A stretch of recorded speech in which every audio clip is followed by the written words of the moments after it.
from PRX. Friends beyond the binary, ladies and gentlemen, boys and girls, it's time for the podcaster who's here to keep you company and take your mind off of stuff, to be your friend in the deep dark night and hang out with you and just be there and talk to you, take your mind off of stuff, with all filler. So I'm here just to talk at your side. I mean, I'll talk about some things, then I'll talk about other things, then I'll use a lot of not just filler words. You know, like I say, Sleep With Me podcast, fill her up with filler words. So I'm glad you're here. If you're new, welcome. I'm really glad you found this show. I hope it can help you out. Give it a few tries. This show's a bit different, but it's a friendly show, so you don't have to like it. You just might like it. And you don't even have to fall asleep, because I'm going to be here for over an hour to keep you company and hang out with you. So there's no pressure to fall asleep with this show either. But it might help you if you're having trouble getting to sleep, staying asleep, or any stuff like that. Whatever brought you to the show. I truly am glad you're here, and I hope I can help you out. What we got coming up is support. So the paying for a show is optional. Like, if you're not a regular listener that listens night after night after night, don't worry about supporting the show. Like, there's low lift ways to support the show if you only listen once in a while. If you're new, make sure you're following in your podcast app so you get updated. You know, you could comment, you could let somebody know about the podcast. But if Sleep With Me changes your life on a nightly basis, like it makes your life better, we really could use your help. Like, if the show's changed your life, if you could consider supporting one of these sponsors or supporting the show directly, that's really how we're able to be here for you and all the other listeners. Thanks. All right, everybody, it's time to talk about tonight's sponsor, Helix Sleep. And I think it's time for you to take that Helix quiz. All you do is go to helixsleep.com/sleep.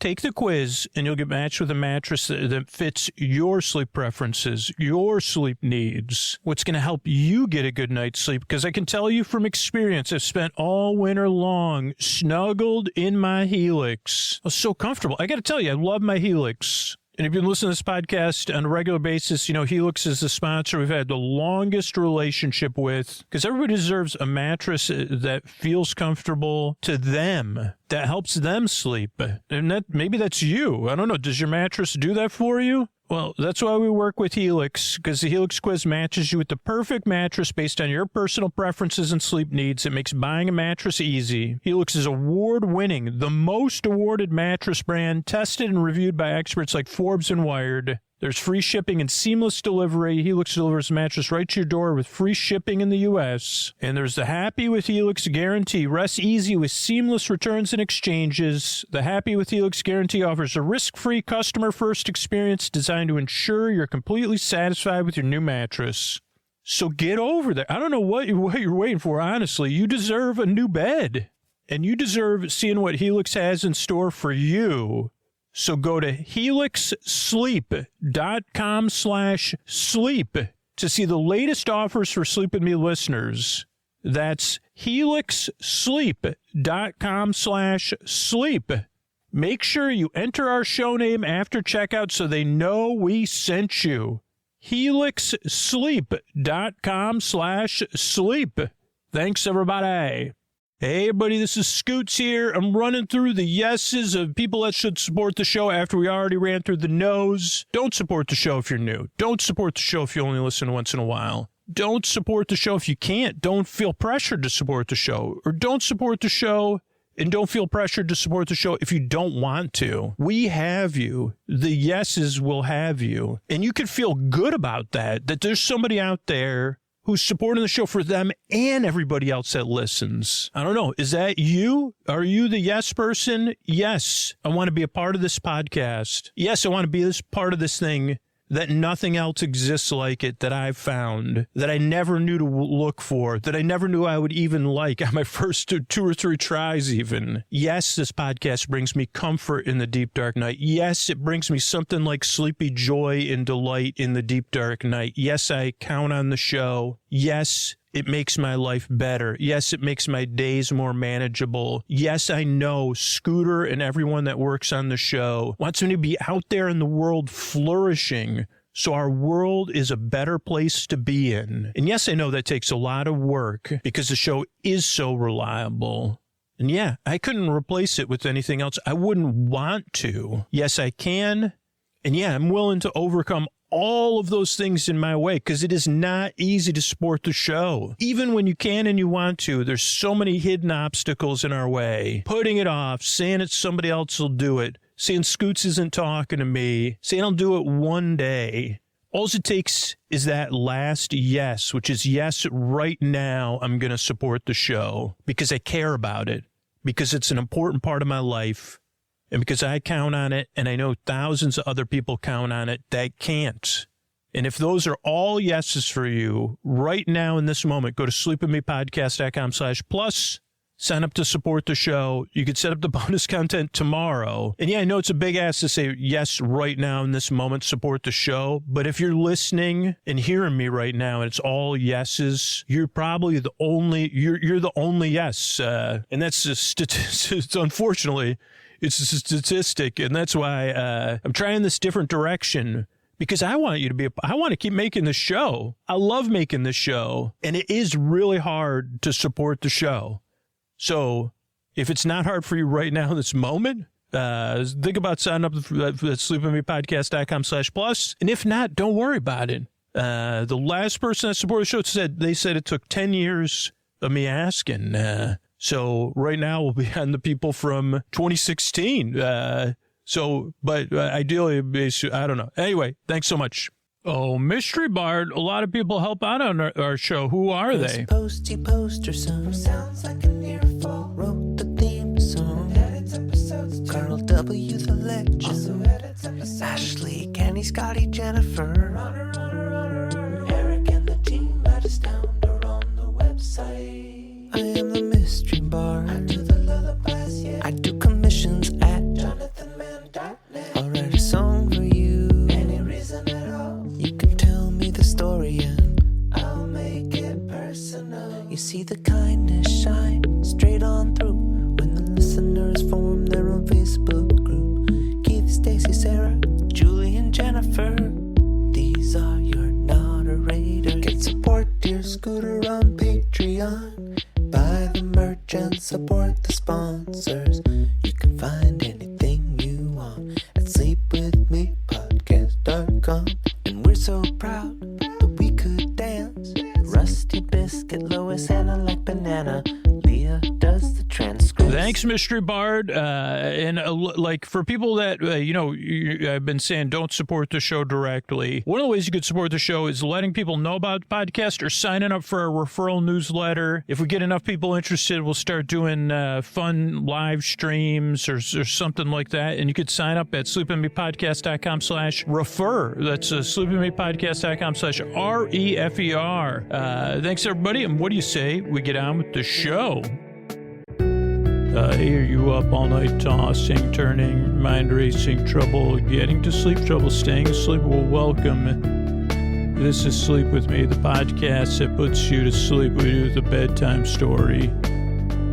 All you need to do is get in bed, turn out the lights, and press play. I'm going to do the rest. What I'm going to attempt to do is create a safe place where you can set aside whatever is keeping you awake. That could be thoughts, things on your mind, thoughts about the past, the present, the future, things thoughts that just like you see. I thought I was trying to fall asleep here, or I was trying to think of something nice, and now I'm thinking about something else. So it could be thoughts on your mind.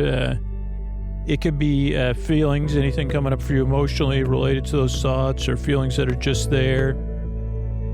It could be changes in time, temperature, routine. You could be going through something, in the middle of something, getting over something. Whatever it is, I'm really glad you're here. because I've been there. Maybe not in the exact same place as you are, but if you found the show by searching for it or hearing about it and you're looking for something to help you fall asleep, we may share some things, right? Because for me, it doesn't feel great when I can't sleep, or like I thought I fell asleep and then I realized I didn't fall asleep, or I was like, was I asleep for what, 2 or 3 minutes there? Now I'm, multiple things. It doesn't feel great. And I really just want to get the sleep I need and desire. And I wish it would be easy. Now, it may look different or feel different for you, but there's a ton of people listening to this show, and we all kind of share this general sensibility around sleep and its challenges. But the specifics of what brought you here, there's enough people listening right now that there's someone else listening that can really relate to where you are. They've been through something very similar. And I don't know if you can feel them out there, but they're out there, a regular listener who can relate to you. And they're sending you welcoming and well wishes tonight and say, man, I hope this podcast can help you. Because I found nothing worked but this show. It helped me, set up a bedtime routine and stuff like that too. But they know exactly exactly what it's like for you. And they're glad you're here.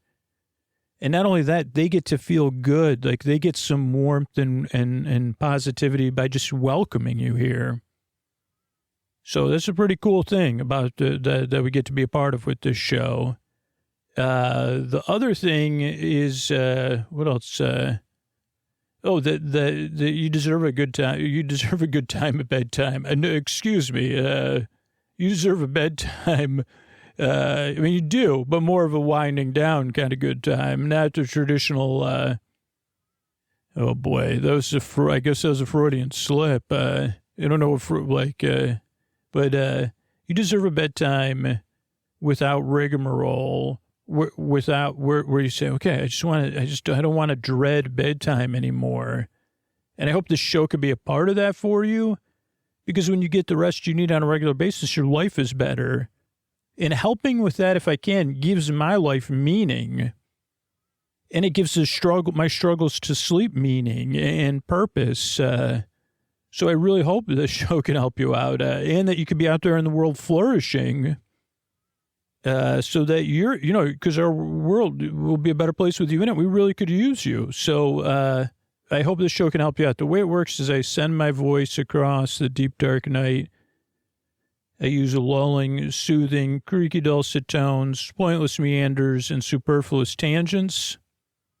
So I go off topic, I get mixed up, and then I forget what I was talking about. Then I say, wait a second, what was I talking about? I use a lot of uhs and ahs and ands because this show is supposed to be easygoing, and I kind of let my thoughts bubble up so I can go on pointless meanders and superfluous tangents. And my voice is creaky dulcet. It's not traditionally soothing.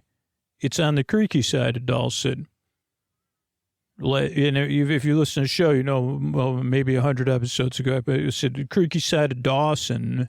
That's the side of the Dawson's Creek you say, do you live on the creaky side of Dawson? Dawson? No, creaky side of Dawson. No, I live in Dawson's Creek. But the creaky side of Dawson's Creek or the non-creaky side? Never thought. Would you mean the creek from the wind and the willows and the other trees? Or near the creek, or the creek? Do you mean the bendy part of the creek? I guess I live in the bendy part. I mean the bendy creek part of Dawson's Creek. Or I guess everywhere in Dawson's Creek could be considered the creaky side of that's why I think that's probably why they named it Dawson's Creek. It wasn't because the creek was never Dawson's.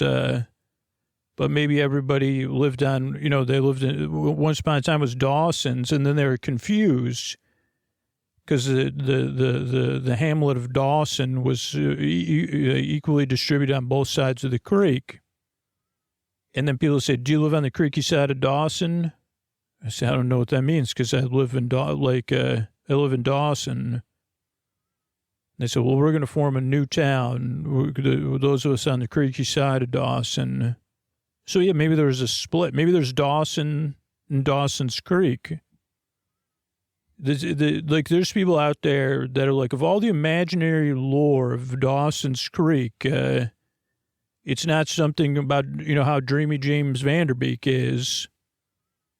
Or Pacey, there's a character named Pacey, like, I like saying Pacey, but you're writing fanfic about I'm sorry, I'm totally, well, actually, this is Sleep Podcast. Yes, this is exact kind of, it's more like is this anthropology? Fanthropology? Is that a thing? Can I invent that? It's fictional anthropology of, it's fanthropology. I'm a fanthropologist. I'm not even a good one. Like that could occupy, briefly, I'd be the only fanthropologist in the world. And also, for a time, the best and the worst. And then I would be a not good fanthropologist. Yeah, what are you teaching? Fanthropology 101. The class has not started yet in my imagination. Like a study in place names, Dawson's Creek. That's the first thing on the syllabus. Actually, the only thing on the syllabus. I believe a creek is a natural body of water. So I don't know what that has to do with anthropology. Oh, no, this is fanthropology, so it can be whatever I want it to be. But you're using anthropology, so... Okay, maybe it'll just be a store in the mall next to that other store where I sell fan stuff, where I sell fans, actual fans. I think that would make even less sense. Okay, well, anyway, so pointless meanders, superfluous answers me. As I go off topic, I get mixed up. My voice is not traditionally soothing. But I'm here to help. But this show does take some getting used to. So if you're new here, it takes 2 or 3 episodes to get used to the show. Like most people, when they get here, you probably arrived tired, skeptical, doubtful. You were trying to find something to help you out to fall asleep. And then you heard me, and then you just heard that tangent. I mean, I'd like to, I think this Fanthropology, this will be what the episode's about later. So, yeah, I guess that's what it'll be about. I thought it was going to be about something else, but... however you got here, it takes most people 2 or 3 tries to get used to the show. And that's what hundreds and hundreds of thousands of people have told me over the years. First I got here, I was like, I thought this was a sleep podcast with bedtime stories. Like, I'm here to get put to sleep. Where's the guru? Where's the, dreamy stuff? You're just talking about nothing. That's a pretty common thing. Or, I don't know, I just didn't like you. That's also common and totally okay. I'm not here to be, I'm here to, if I already won you over, that'd be a whole different situation, right? I have to, work, slowly develop a rapport. But I developed a rapport by you slowly not listening to me, but feeling like, oh, this is a friend I could barely listen to. So it just takes some getting used to. If you find you already, this show is not your taste, we're not a match, or you listen 2 or 3 times and you discover, yeah, this show just isn't for me, sleepwithmepodcast.com/no thank you is where you'll find other sleepy stuff, like other sleep podcasts and stuff to help you fall asleep. So check that out. Sleepwithmepodcast.com/no thank you. No thank you. But give the show a few tries, see how it goes. I mean, a couple of things that take getting used to is, one, this is a podcast you don't really listen to. You kind of listen to it, kind of like background noise or somebody talking about Fanthropology. It takes some getting used to, right? This guy's talking about something I'm not even sure it exists. So, yeah, Fanthropology is something that you may not want to pay attention to or listen to. And what else do you need to know? So it's almost like a TV on in the other room, a show streaming under your pillow, a out-of-focus picture, or a friend in person or on the phone who's you say, oh, could you talk about something? Tell me about you. Do you watch that? Do you remember that show, Dawson's Creek? Did you ever watch it? Tell me about it a little bit. But they're the type of friends that say, oh, yeah, okay. So, well, which era do you want to know about? Well, how many years was the show on? Well, I prefer to refer to as eras. And then you get comfortable and your friend keeps talking, but you don't need to listen to them. So that's the spirit of the show. It's like a background noise that you could listen to. Because this show, even though it's a sleep podcast, even though I've been making it 12 years, it is not meant to put you to sleep. There is no pressure to fall asleep with this show.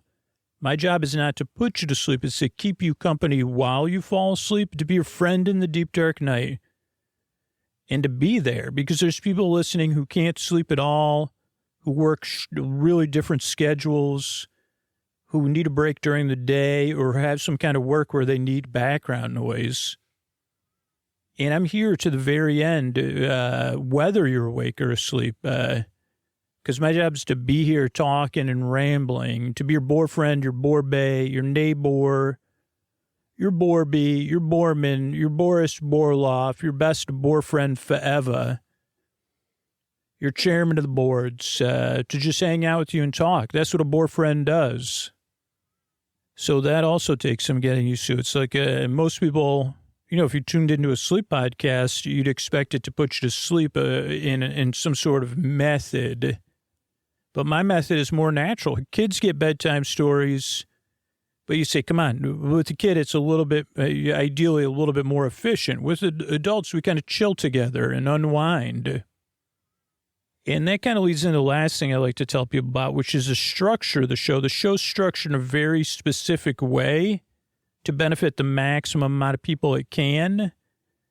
And so I'll just tell you about it. The show, all our shows start off with a greeting. Friends beyond the binary, ladies and gentlemen, boys and girls. So you say, oh, okay, that's welcoming. I feel seen and welcomed in. I'll check this show out. It sounds like he may have something, not like mild humor, whatever is mild than milder humor. Not that his humor's mild. It's just not like clearly humor. Pre-humor, maybe. Or like whatever, talk about Fanthropology. It was from the pre-humorous era. Was there an era where there was no humor? Well, in this podcast there is. It's pre-humorous. The humor, before, but, it'll be fun. One day I'll be funny. So that's what the greeting's about. Then there's support. So paying for the show is optional because it's optional for people that are new, people that listen occasionally, people who can't support the show, or who just come and go because you have a hard time. You got something coming up. You're in the middle of something. So the support is just for the people that benefit the most from the show. Then after the support, and if you want to skip the support, you could get ad-free stuff on Sleep With Me Plus. But after the support is the intro, which is a show within a show, totally separate from the support. That takes 15 to 20 minutes of me explaining what the podcast is inefficiently, going off topic in a different way, maybe even discovering what the episode's going to be about. And now I'm trying to think of what would Fanthropology even be about? But we'll find out, won't we? And, yes, I'm already confused.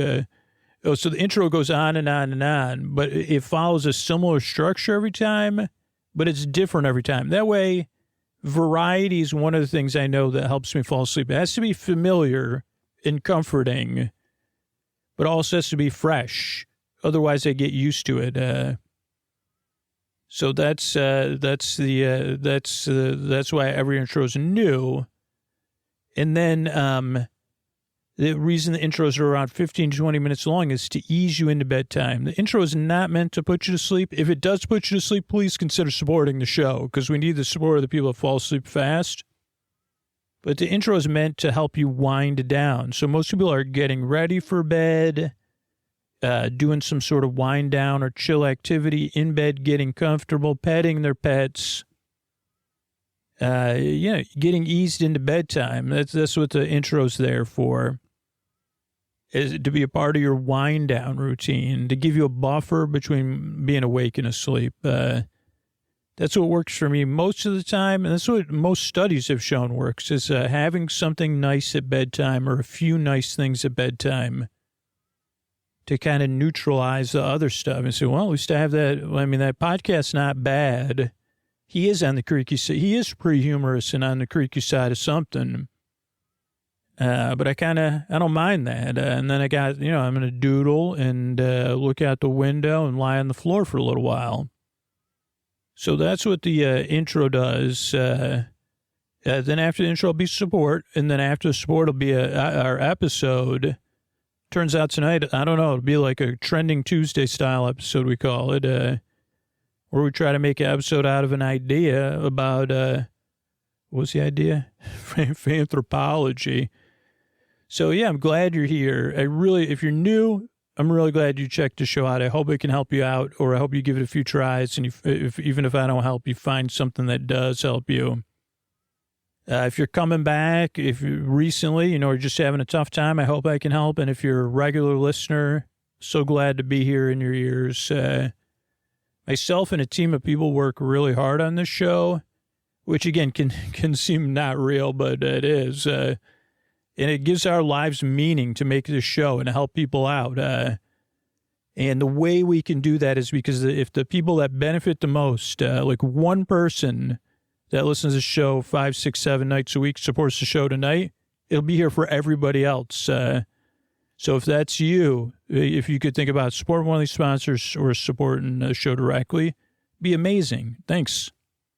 Hey, everybody, this is Scoots here. This is just a heads up that this episode was recorded in early January of 2026 about Dawson's Creek and James Vanderbeek. And this was before Mr. Vanderbeek, headed over the lovely Rainbow Bridge into a place that probably somewhere in the sky that also probably has a pretty sweet version of Dawson's Creek that he could visit, when he feels like it. Maybe similar to this episode, which is very dreamy, but I just want to let you know that, if you're a big James Vanderbeek fan or Dawson's Creek fan, you may want to save this or listen to it during the day, and that there'll be links to resources and things you could support. If you want to take the time to say, oh, James Vanderbeek was important to me, there'll be links in the show notes. But I think this is inadvertently a pretty nice episode about, it's more about Dawson a little bit. I don't know. It's a Trending Tuesday one based on where we just meander with some randomness. So I hope you enjoy it, but I did also want to say, hey, I just want to let you know as well. Thanks. Let's see, I don't know when this is behind the scenes that you'll actually hear, but I said, well, should I put this after the intro, before the intro, or before the story? And that's a great question. I guess after the intro. So, yeah, if this podcast makes your life better on a regular basis, these are the ways you could say thanks or support the show back. Thanks.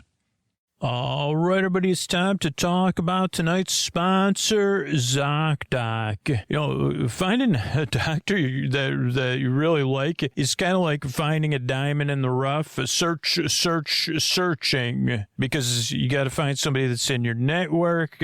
They're nearby. They take new patients. They have open time slots. But that's just the beginning, because then you want somebody that's going to listen to you, explain things to you in very clear language, follow up, and make you feel safe and cared for, right? So we all have our perfect doctor checklist because we deserve it. And that's why you got to check out ZocDoc. ZocDoc makes the whole thing easy. ZocDoc is a free app and website that helps you find and book high-quality in-network doctors so you can find someone you love.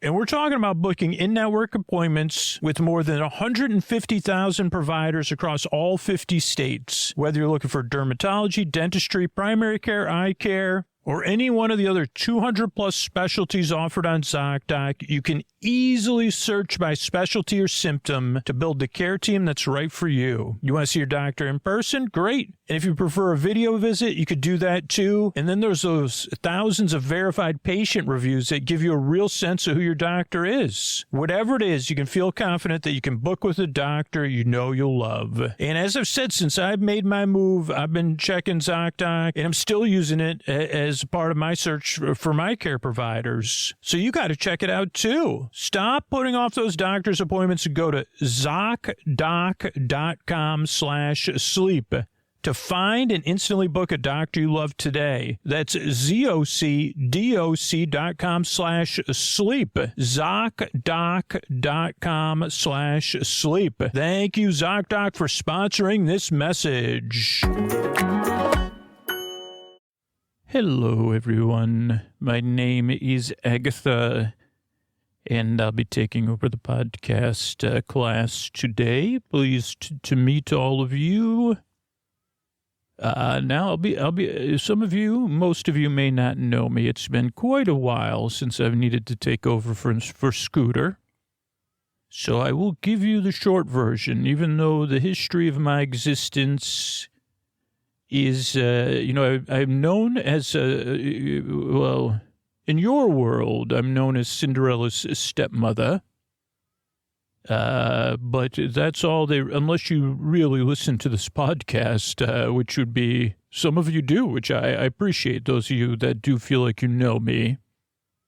But I live in a different realm, of course, and I do venture to your realm when I see Scooter in unable to deliver, in this case on a Fanthropology episode and course. And this is where I could be of service to Scooter. He's got, he has many, many things. He's like a juggler who's trying to juggle 12 balls on his first day of work. Maybe not, maybe on his fifth day of work. You say, I thought you took a juggling class, Scooter. But some people may say that, but I say, well, I'm a teacher now in my realm. Now, this may be hard to wrap your head around, but I was once a human, just like you and I. But due to a sequence of events, I am now a sentient pit of lentils, or pool of lentils, or gathering of lentils. Or if I need to go somewhere, a container, a vat of lentils. But I also want to note that this is not a preview or anything. This is purely about Fanthropology. And this Dawson's Creek thing, I know nothing about Dawson's Creek. I'm looking at what Scooter gave me, which is his substitute. He doesn't have it. I teach classes to the children of our realm. And not just human children, other children in a wonderful world we live in. But, I'm here in your wonderful world, in your wonderful ears to talk to you. So let me read through this. I said to myself, Vanda Squeak when I did, but, I thought Scooter was helping me write other jokes.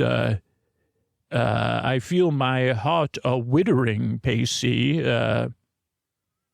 But anyway, okay, so let me find out about Dawson's Creek, and then we'll go into the Fanthropology.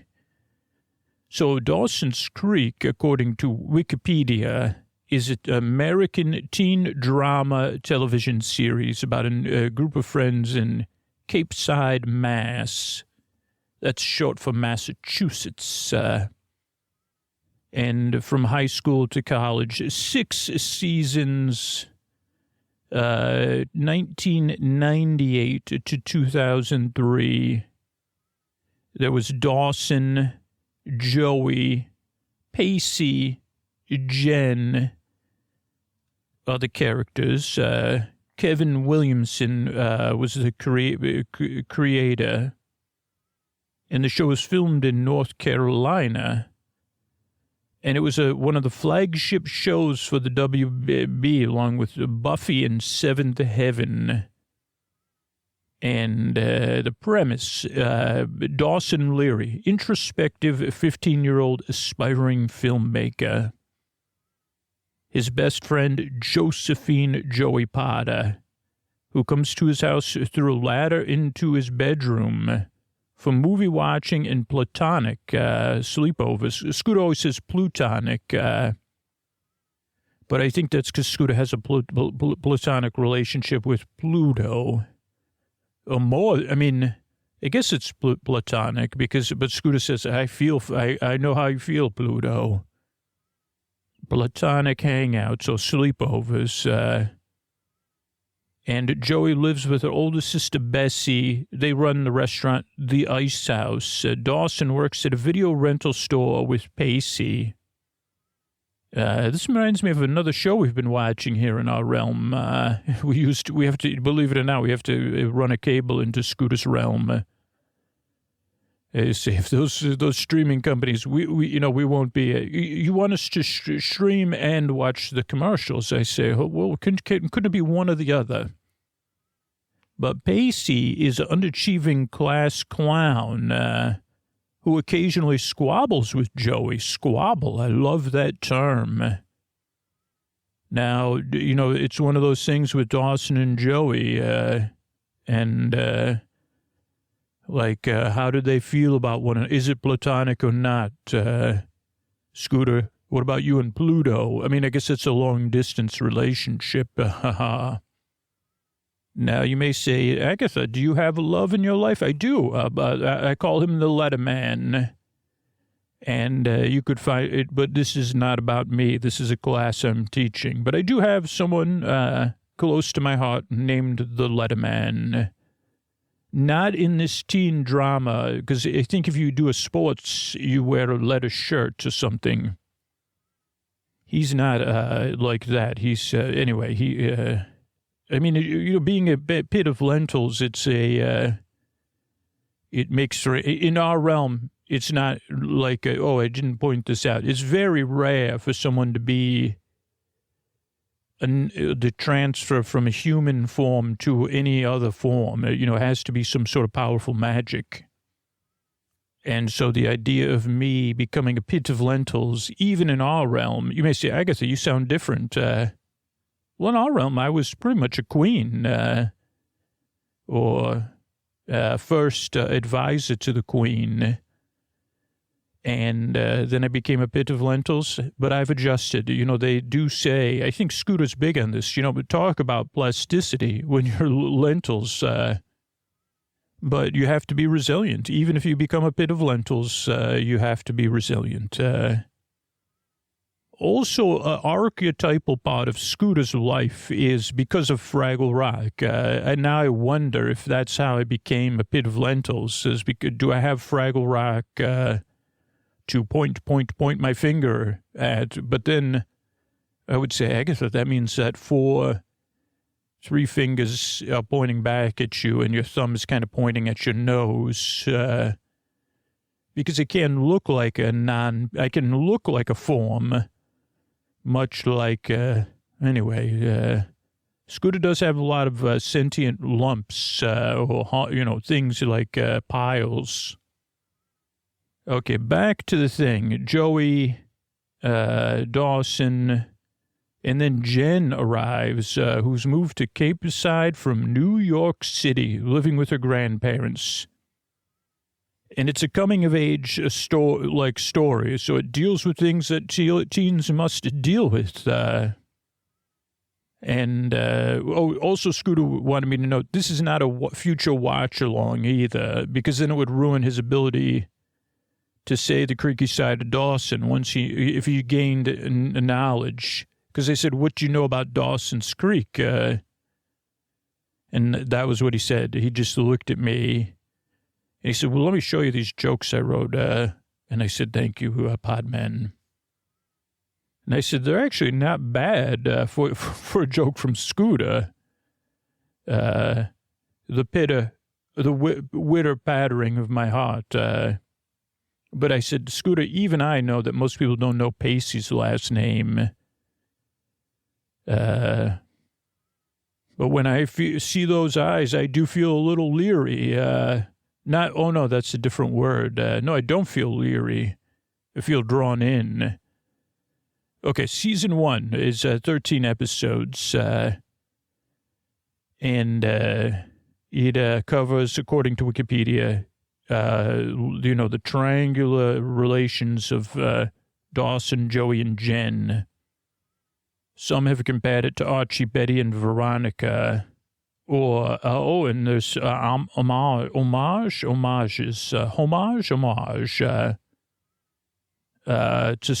to classic Hughes movies and also Kevin Williamson's other works. Season 2 is the sophomore year, second half. Andy and Jack move into town. A-type Andy gets involved with Pacey, helps him become more motivated. She's having a tough time, and not a lot of quality parenting seeming, or availability of parents. Just very Disney-esque. I might have fit right in Dawson's Creek in a sense. Pacey helps Andy. Joey, drawn to Jack, reciprocation of feelings, but not sure. And Jack has to deal with who Jack says, I'm attracted to who I'm attracted to, but not everybody can be open-minded about such things, and mostly closed-minded, it seems.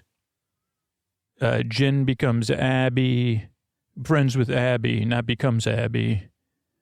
And Dawson's dealing with things at home, too. Season 3, junior year, Joey and Pacey in romance. Dawson finds out.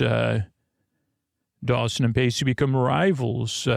Joey tries to rekindle a platonic relationship with Dawson. And then Dawson says, go and fly with Pacey, who's sailing down the coast for the summer. Jen and Henry connect. Jack connects with someone. And I think Jack's father sells the only home he knows while juggling football. 4th season senior year, Joey and Pacey have ups and downs. Trying to figure out what they're going to do next. Joey's friendship with Dawson makes Pacey feel unsure. We have things, Jen, Henry, Andy, Jen's friendship with Jack and the group goes, and then Pacey starts Dawson starts dating Pacey's sister Gretchen. Dawson, the 5th season has him leave to L.A. Dawson at USC. But changing his mind. And Dawson's trying to figure out his future. Joey, Jack, and Jen are in Boston at fictional schools. Pacey's like adrift, even though he was working on a yacht. And then goes into the restaurant business. Jack joins a fraternity. And he's in a relationship with Toby, but that's having challenges. Joey struggles to adjust as a college student, makes a new friend. And Jen tries to support Dawson. In 6, Dawson moves to Boston, works on a low-budget film project that echoes his life in Cape Side. Jen's dealing with challenges. Jack's dealing with challenges. Joey is dealing with a professor. Pacey's on a new career. He takes a job as a stock broker. And then they close out the season.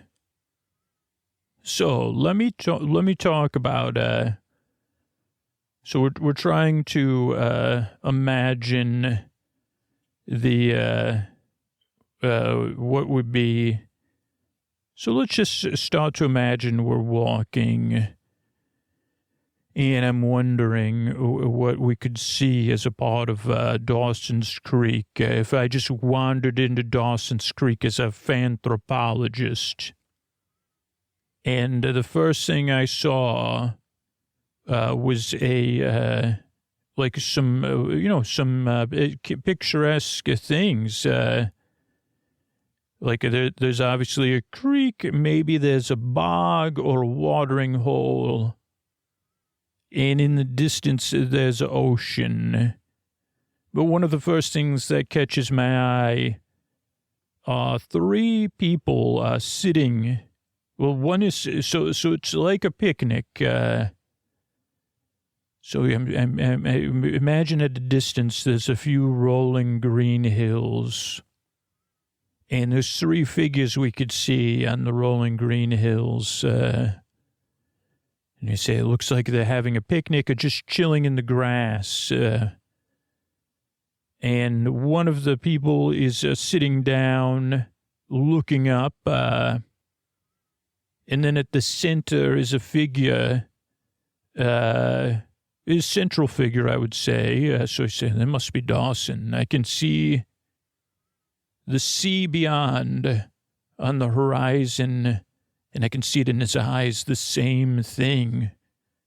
Is that a storm, or is it in my heart? Now, as a fanthropologist, you may say that we would have to find this within paintings. So let's imagine we're looking at a painting, and you say, okay, even though this is a painting called Dawson's Creek, okay, so there's something, did that artist choose those same colors? Okay,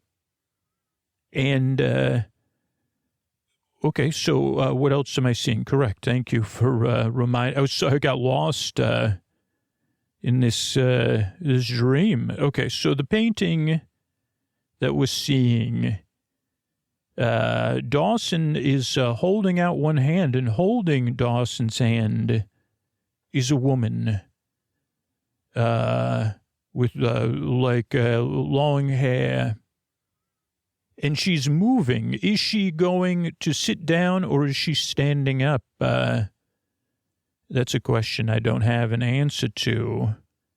And her hand is not holding Dawson's hand. I'll note as I look here on the painting, Dawson is kind of holding her palm. So is he helping her up or helping her down? And as I look closer at the painting, I can see, looking up at Dawson, is that Pacey? I'm not sure because it's a little bit out of focus. But he's lying there, a little bit stiff. One hand holding him up as he kind of leans back, his legs extended. One hand on his thigh, and he's looking up. Is his stiffness because of the hand holding? Is his stiffness because, is this Pacey? Is Pacey sitting down or standing up? Is this Dawson-like figure about to say, hey, you two hold hands, as we read in Wikipedia? Or is something else afoot? I don't know. Now, not far from the picnic ground is a watering hole. And you'd say, what kind of forest friends are we seeing at the watering hole? And I'd say, great question. Now, off to the side of Pacey... No, not Pacey. Joey. I'm sorry, Joey. Pacey and Joey. I get those two mixed. Even when Scooter was telling me about the show, he said, Joshua Jackson is Pacey, but do remember that because it's easy to forget. And I'd say, well, Joshua Jackson's unforgettable. And Scooter said, agreed, but he's already your best friend. And I'd say, Scooter, we're different people. We have different feelings. But But that's fine if you imagine that there's something about Joshua Jackson that makes you think he would make easy friendships. But what I'm saying right now is to, as we're unsure if Joey is rising or falling, falling gently to join the picnic with Pacey. A picnic with Pacey. There are bunny rabbits painted not far from her. And you'd say, interesting. Now, are there any other beings that could give us hints about anything of the intention of this painter? Well, yes, they could, because there's a kitty cat. And the kitty cat is going for a walk. Now, the kitty cat, I'm sorry, kitty cat. I shouldn't assume anything. The kitty cat is taking a friend for a walk on the right side of Pacey.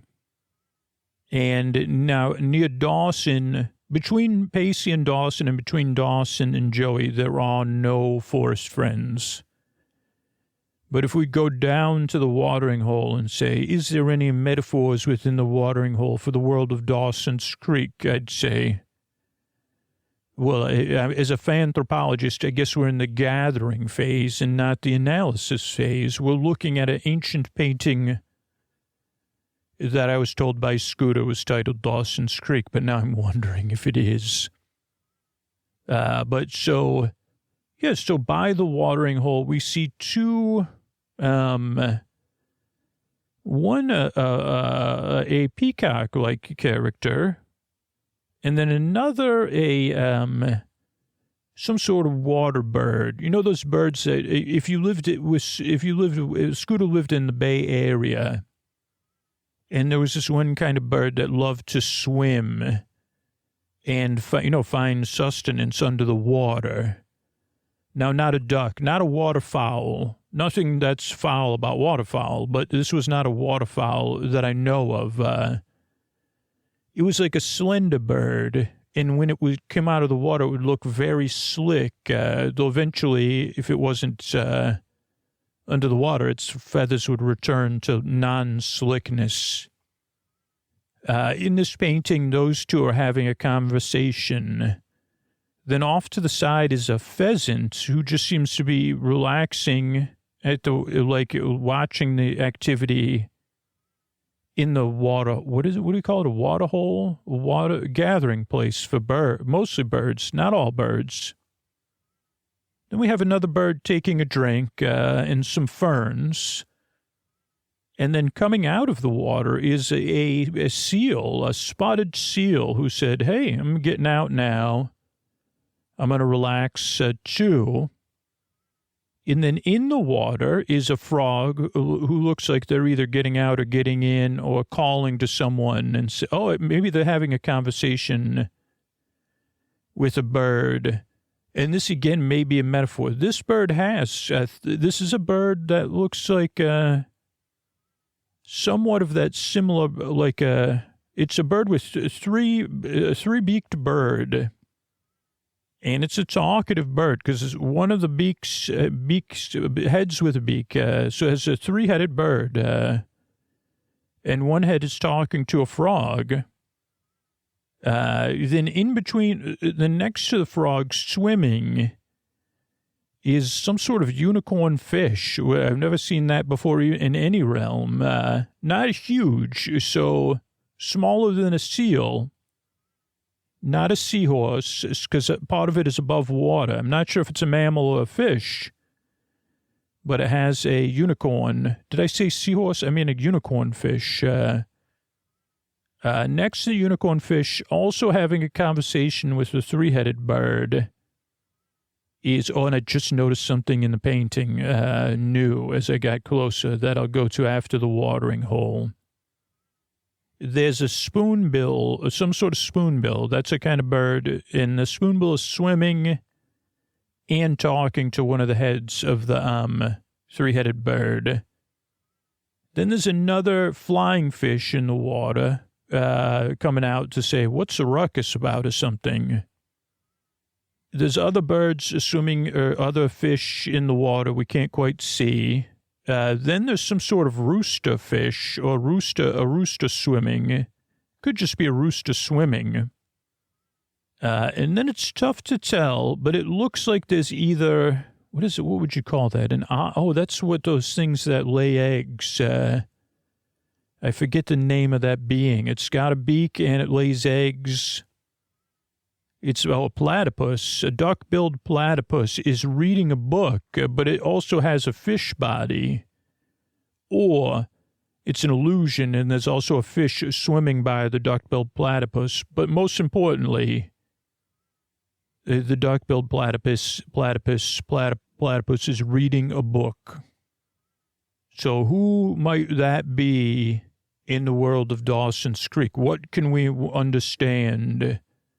Because at first I said, this has nothing to do with Dawson's Creek. But then I said, well, there are three figures and a central figure. It is called Dawson's Creek. But let's stick with the watering hole, because there's a couple little frog houses. And one frog's going in a house, and I think another fish is peeking out of another house and saying, hey. Then if you go up, there's three more frogs. They're having a couple conversations with a couple other birds. Then there's a bird having a conversation, somewhat of a pheasant-type bird, a very regal-looking bird. It's having a conversation with the third head of the three-headed bird. Then there's another bird resting in the sunshine, I'm assuming, spreading its wings and its long beak. And yeah, we see the other birds having a conversation with frog. Then there's a crow or a raven looking off screen. What does that represent? I don't know. But then there's one bird, somewhat like a dove or a pigeon, gray and black. And that bird is looking at something that I did not notice before. And it is the feet. The feet. Wait a second. The feet. This is interesting. And I, as a fanthropologist, you can't take a literal meaning even from non-literal things. So let's remember that. But this is definitely Pacey's feet are touching. And in some sense, in a way, I wonder about, but again, it's probably metaphorical. Dawson's feet, or maybe Dawson's robe, or they're about to touch, maybe they're touching Dawson's robe, and Dawson's robe just looks like a foot. Dawson's wearing a robe for some reason, a flowing robe. But let's keep analyzing or collecting data. Also to the left side is a fruit tree, and it doesn't just have one fruit on it. It has 2 to 3 to 4 different kinds of fruits, as well as a bird eating some of the fruits. And if you go up into the top of the tree, it has, so some vines are carrying one fruit, maybe grapes.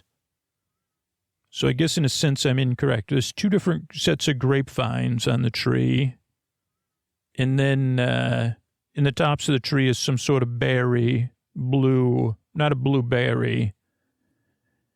And then behind the picnic area is a grove, nearly a forest of fruit trees, apple or some sort of persimmon, a reddish orange. And that is what is in the foreground of this first part of this painting about Dawson's Creek. But let's not stop there. As we move above the picnic ground, things become more mysterious and art-like. For there's a lake or a pond, or I guess in this case, I guess we could say it, a tributary. Maybe not a tributary, like what would you call it? Because a tributary feeds the creek. A creek feeds a river. But sometimes creeks like Dawson's have meanders that become, because I can see the outflow. And I guess I would say, in my opinion, I will say, at least in this painting, Dawson's Creek probably flows to the sea.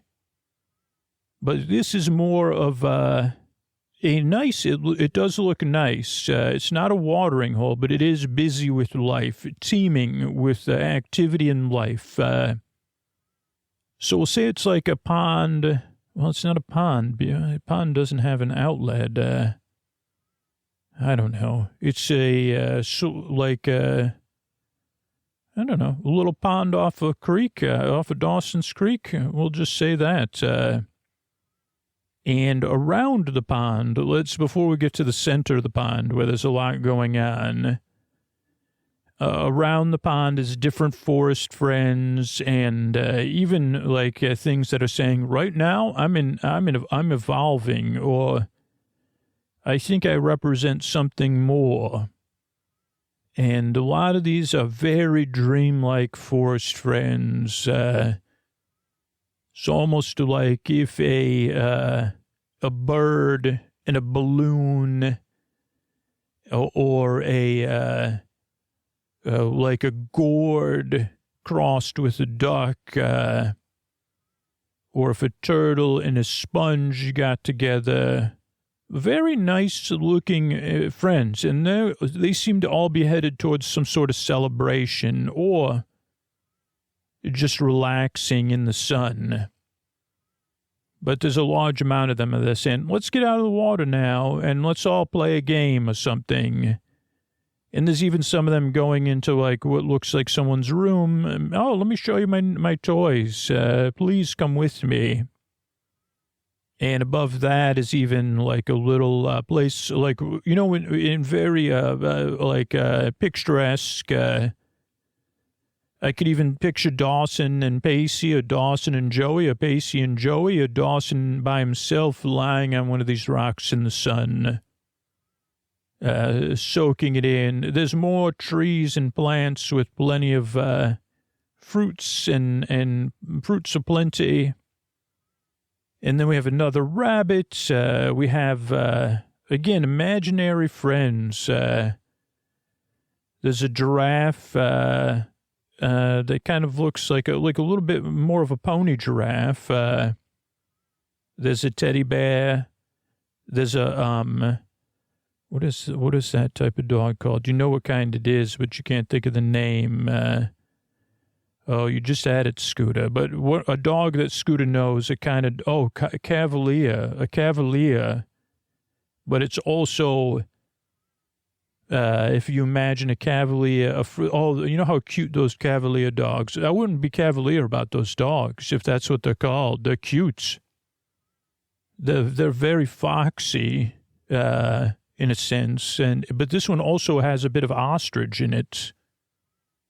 Then there's an elephant, and then on the other side of the painting is, we've got a unicorn, a bull, a deer, a couple deer, a couple horses, few gazelles, all drinking water together. Must be having some sort of conference. And below them we have, different reeds you'd expect to see in a tributary of Dawson's Creek, or whatever we call it, a side quest. The wonderful side area of Dawson's Creek. There's a lot of waterfowl. Before, no waterfowl. Now, I see a lot of waterfowl, and I'm not feeling foul about it at all. We've got some cranes, some ducks, all sorts of water birds hanging out. But what makes this unique is that in the center of this water, so I guess you could say, in a sense at least, this is the center of Dawson's Creek. There is, because this is just a picture, it's a bit fantastical, I guess. It is like a castle. Now, I will say that it is my belief at this moment that maybe this represents Dawson's room. or if you want to go deeper, the room within Dawson, in a good way. I'm not saying it, or both things, like Dawson's room, the unseen depths of Dawson. And that could also mean not just Dawson, the character, but the entire populace of Dawson's Creek. But at the center of this painting is, it is fantastic. It looks nothing like a room you'd expect Dawson to be in.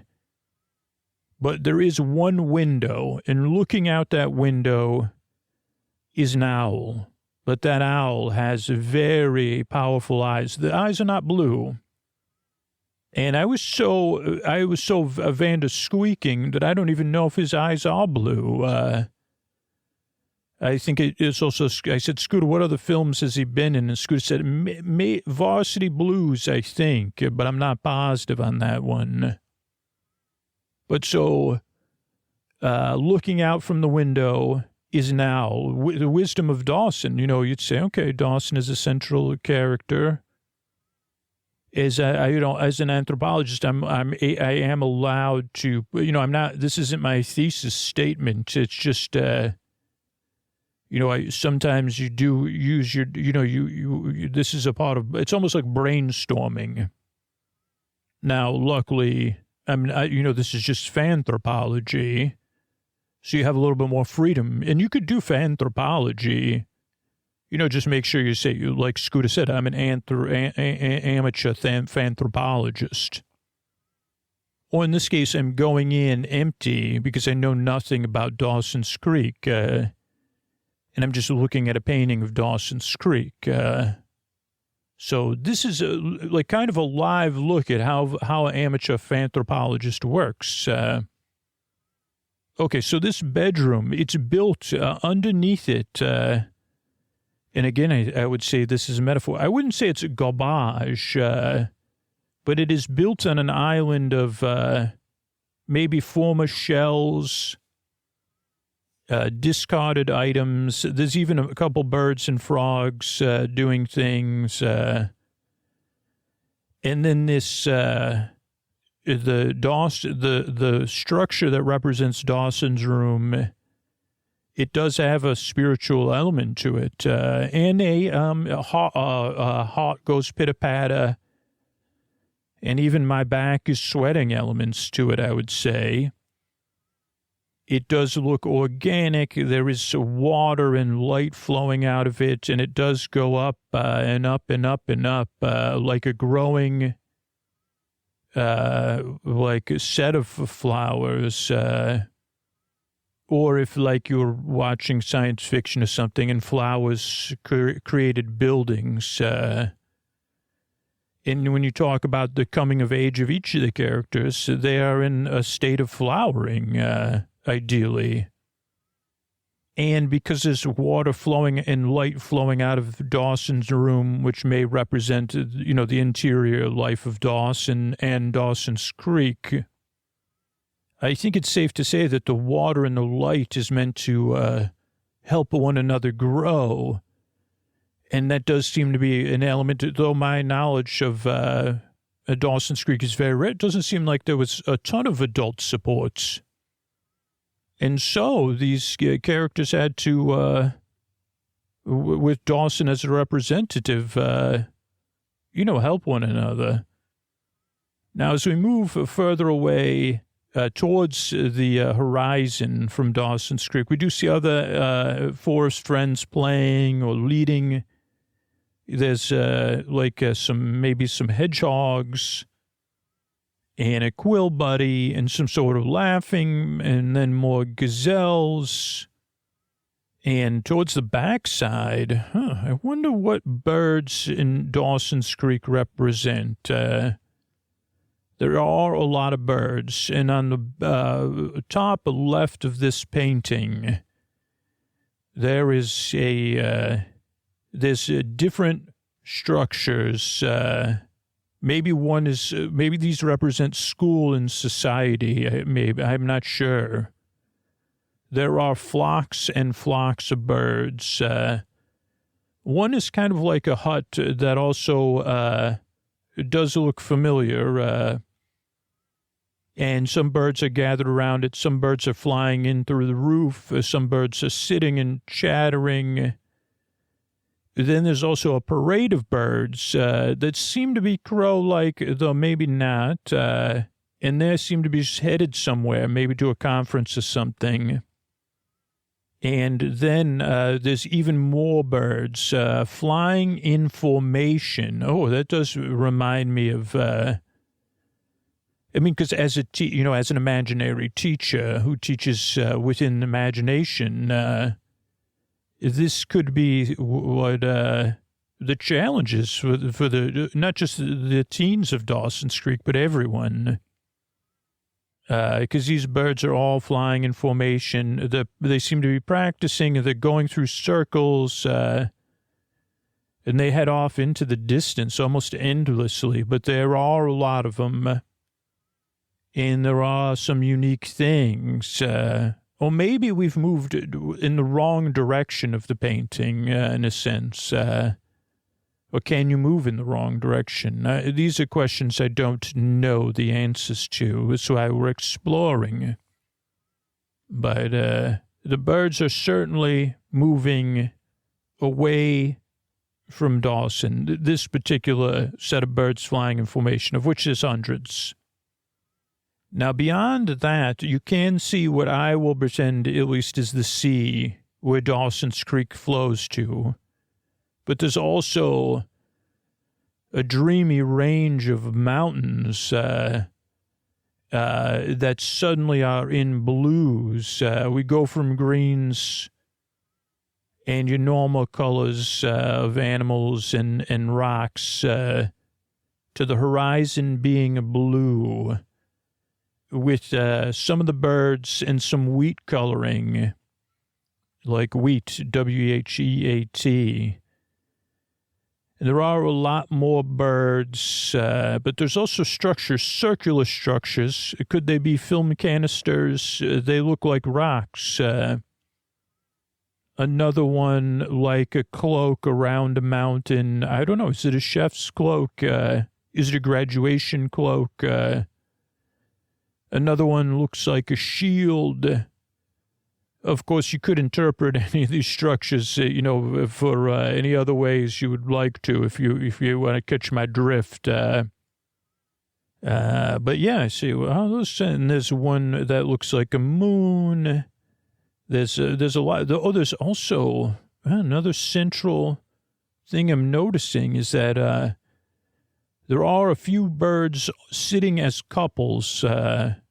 One on the cuff, the collar of the cloak around a mountain. The collar of a cloak around the mountain. My first piece of Dawson's fan fiction. No, I'm kidding, but there's two birds sitting next to each other there. And then further up on the mountain is an organic structure like something you'd see growing in a swamp or something, but on a mountain and gigantic. And on there's also two birds sitting and then, enjoying one another's company. I don't know what they're doing. But they are, you say, are those platonic, plutonic? And then again off in to the right side, there's birds flying in formation, but there is a leader bird guiding these birds along.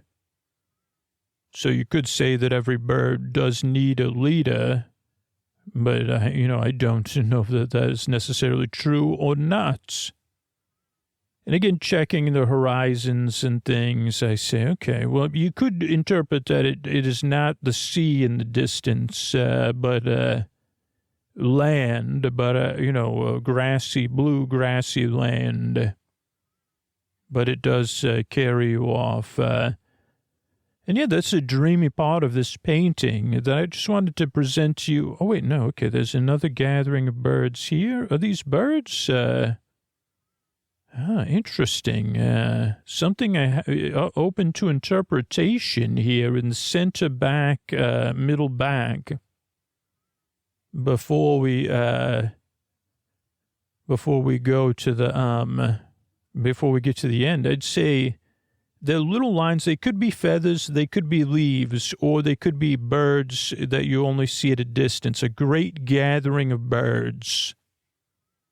So each of these gatherings of birds could be a representation of each gathering.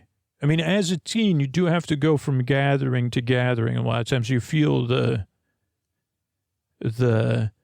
should that you should. And it is a good growth opportunity, even when you don't want to go to these gatherings. And some of them are loose, like this just gathering on the ground. That could be a pile of leaves or birds at a distance. Others are birds flying in formation. Others are birds walking in a line down a high school hallway. Others gathered at the watering hole. But again, I think the central images of a gathering of three, which, because you'd say this is a representation of the confusion of being young and saying, what is love? What is platonic? What is amor, agape, and the other ones, you know?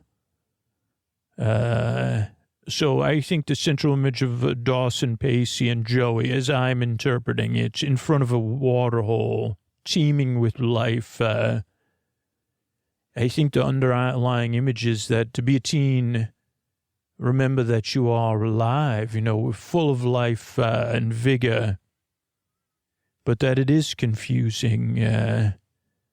And even if Dawson's sitting in the center being stoic, you could look behind Dawson and above to see what lies within each of us, as I do believe, whether you're pits of lentils, a 90s, or what do we say, 90s or aughts, teen drama, or a human just making your way in the world. Within us lies a palace like Dawson's room. A wise owl is in there looking out, saying, what's this world out there? I'm curious. The owl first must be curious for knowledge before it gains knowledge or wisdom. The owl itself is not wise independently. So first it watches out the window from Dawson's room. The palace within each of us, but water and light flows in and out, and the foundation is something of things that were once discarded, that some may have thought, I'm going to throw this shell away and move on. But it is on this solid foundation that the palace that lives within Dawson's room arises organically, in a way beyond design, in a way that with me stirs awe and stirs activity from natural beings, and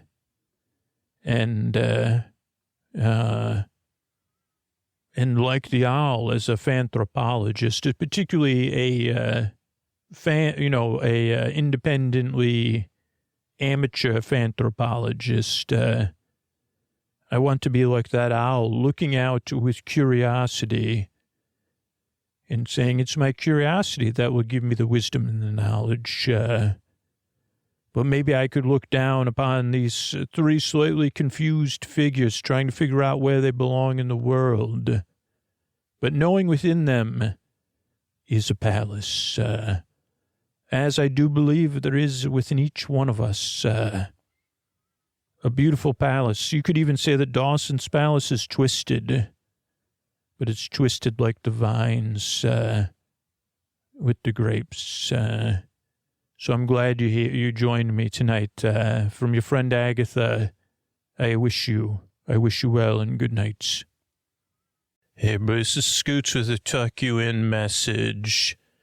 And you may have been hearing or listening, or maybe haven't, like the past month, listing all the people that that shouldn't support the show, right? If you're new, you only listen once in a while, you can't afford to support the show, you don't want to, you don't need to support the show.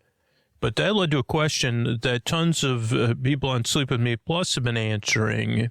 and that maybe I could answer for you.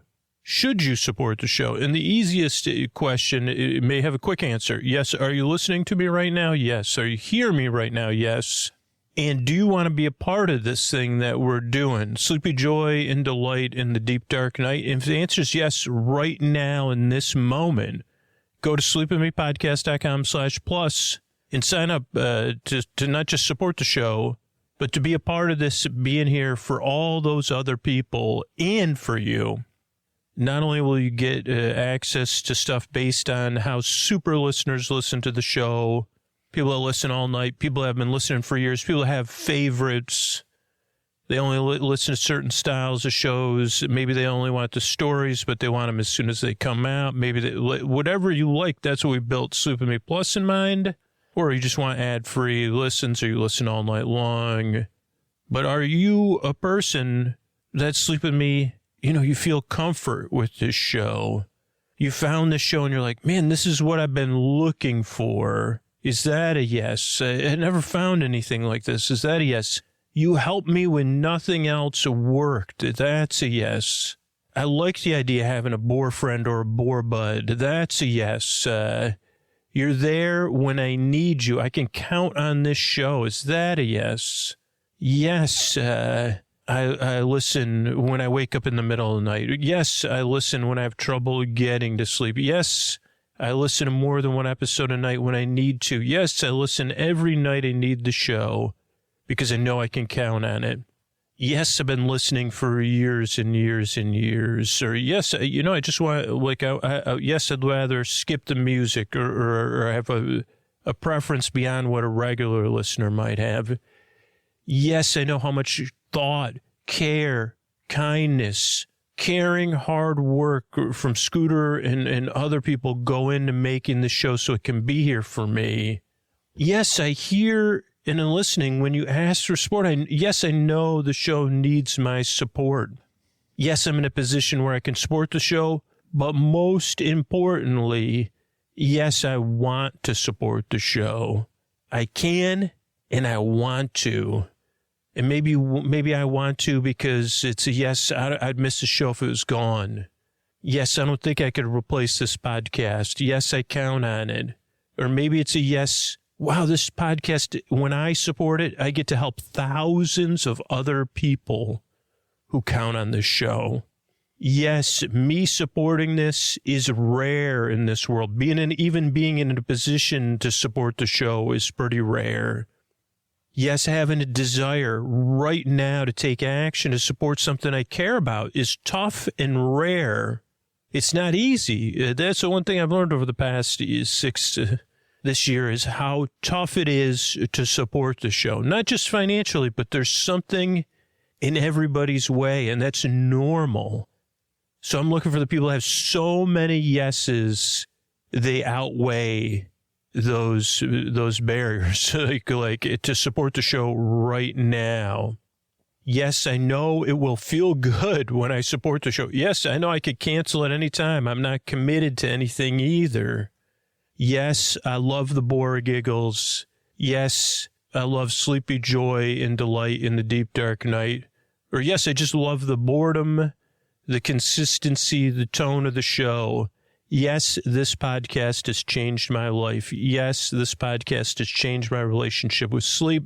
Yes, my life is better when this show is a part of it. But yes, right now I'm going to go to sleepwithmepodcast.com/plus and sign up to support the show. And yes, I'll set up the bonus content tomorrow. I won't do that because I'm already in bed. I'll just support the show now. But really, even if it's not your yes, I'm a part of this thing that's important to a lot of people. Yes, I'm a part of this thing that makes my life better and other people's lives better. And I want it to be here in this world. It is so different than a lot of things I see during the deep, dark day. Yes, I want to be a part of this thing, and I want to feel good about it. And you could do that at sleepwithmepodcast.com/plus. But if you can't, you don't need to feel, you might feel things about it, right? Because we all do. But it's not a strategy. Yeah, it's really hard to support the show, even when you're in a position to. And yeah, not everybody's in a position to, or not everybody has those yeses. Not everybody wants to support the show. And maybe you're just a new listener, listen along with curiosity, or you're one of those people that listens to the show every once in a while when you're going through one of those seasons of life, one of those phases from life. You're a quote unquote regular listener. You only listen for a little bit at a time. You really don't need to support the show. I mean, I guess you could, but you don't need to. We just need those people with all those yeses. And I guess to get one of those people to where the yeses pile up in a way that they switch the balance. And it's like, right now, I'm going to go to sleepwithmepodcast.com/plus. And that they realize that you realize on one side, it's pretty normal to not be in a place financially or just where you want to support the show, or where it's even possible. There's so many obstacles in that way, and that's okay.